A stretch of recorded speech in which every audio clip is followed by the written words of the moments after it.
Hallo ihr Lieben, hier ist Jessica. Willkommen zurück zu einem neuen Video. In diesem Video werden wir zusammen Weihnachtskugeln malen für eine Karte. Man braucht wirklich nicht viel. Nur Aquarellpapier, ein Stift und Aquarellfarben. Wir beginnen, indem wir 2 Kreise malen. Ihr könnt die Kreise frei Hand malen oder einen Zirkel oder irgendwas Rundes als Schablone nehmen.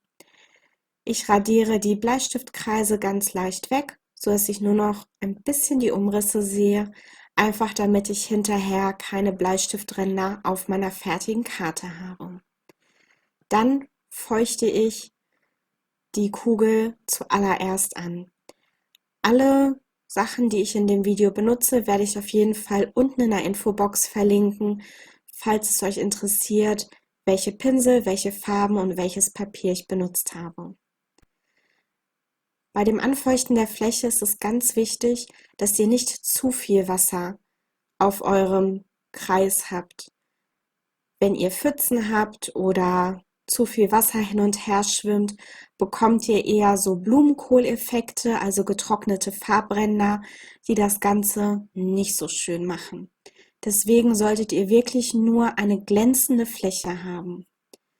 Dann tragt ihr sehr starke Farbe am Rand des Papiers auf.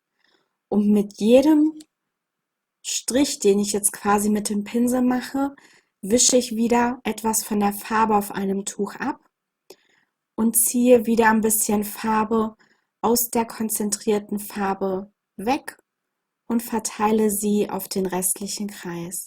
Ganz wichtig ist, dass ihr ungefähr links eine freie Fläche lasst, weil dort euer Lichtpunkt ist, also dort, wo die Kugel quasi das Licht reflektiert. Licht und Schatten ist wirklich wichtig für dieses Bild. Das Ganze machen wir nochmal im kleineren Stil mit einer zweiten Kugel. Also wieder den Kreis etwas anfeuchten. Achtet darauf, dass ihr den Kreis wirklich exakt mit der Pinselspitze nachzieht. Wenn ihr den ja nur grob nachmalt und hinterher die Farbe reingibt, verteilt sich die Farbe ja von selbst, und wenn der Kreis nicht exakt gemalt ist, wird das Ganze nicht so schön. Auch hier wieder ein bisschen von der Farbe wegnehmen und mit einer helleren Farbe, also mit einem leicht ausgewaschenen Pinsel, einfach die Farben nachtragen, die noch fehlen. Man kann eigentlich, solange es feucht ist, sehr, sehr gut nachkorrigieren. Wenn ihr zu viel Farbe aufgetragen habt, nehmt ein Tuch, eine Serviette, tupft die Farbe ab. Wenn ihr zu wenig Farbe aufgetragen habt und merkt, okay, ihr kommt da nicht weiter, dann lasst das Ganze einfach etwas trocknen, also komplett trocknen, feuchtet das Ganze nochmal an und gebt mehr Farbe drauf. Versucht nicht, das Bild zu überarbeiten. Und wenn ihr dann zufrieden seid, lasst das Ganze komplett trocknen. Im nächsten Schritt malen wir die Aufhängung für die Christbaumkugel. Das könnt ihr vielleicht mit einem helleren Braun machen, wenn ihr keinen Goldton habt, oder mit einem goldenen Braunton. Ihr müsst es nicht unbedingt mit einem Goldton machen, so wie ich es ja gemacht habe. Ich habe das Gold aus einem günstigen 10 € Farbkasten, den ich irgendwann mal im Internet bestellt habe. Aber wie gesagt, es reicht, wenn ihr einfach ein Braun nehmt.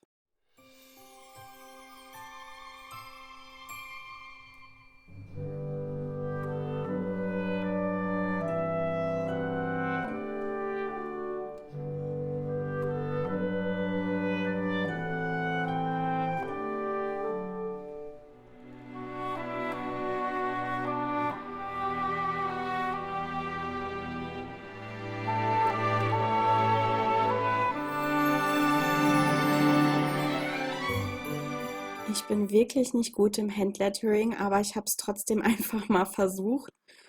Und auch wenn es ein bisschen schief und nicht gleichmäßig und schön ist, finde ich, dass es trotzdem was hat. Irgendwie, weil auch die Kreise ein bisschen zerlaufen sind und nicht perfekt sind, irgendwie passt das alles zusammen. Aber wenn ihr wirklich nicht mit Hand schreiben wollt, könnt ihr einfach eine komplett gerade Linie ziehen, oder vielleicht habt ihr den passenden Stempel womit ihr auch die Linien verbinden könnt. Auch dieser Schritt ist optional, wenn ihr es machen möchtet. Ich pinsel meinen Rand von der Karte mit Goldfarbe an, einfach damit es das gewisse Etwas hat, aber auch dieser Schritt ist optional und muss nicht unbedingt sein. Alles nur ein bisschen Verschönerung und als Ideen, was man noch machen kann, um der Karte das gewisse Etwas zu geben.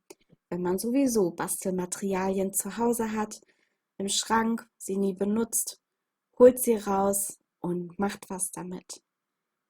Ich muss sagen, in den letzten Jahren hat ja die Dankbarkeit für selbst gebastelte Karten zugenommen, im Gegensatz zu den Jahren davor.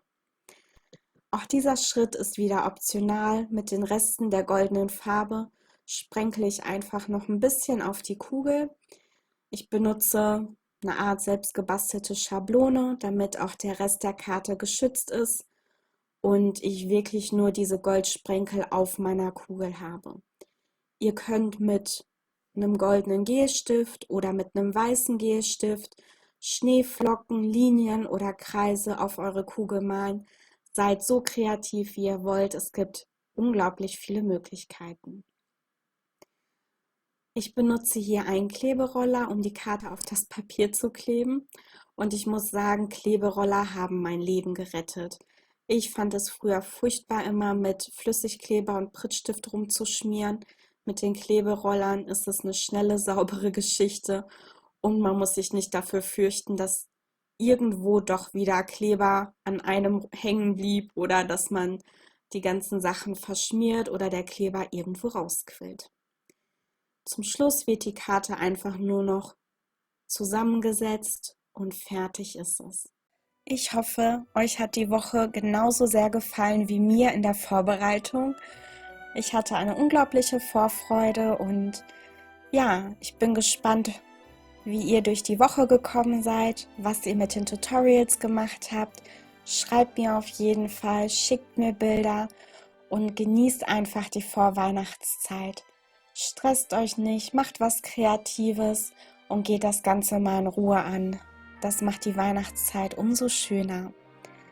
Dann hoffe ich, wir sehen uns dann im nächsten Video und eine schöne Woche euch noch. Bis dann!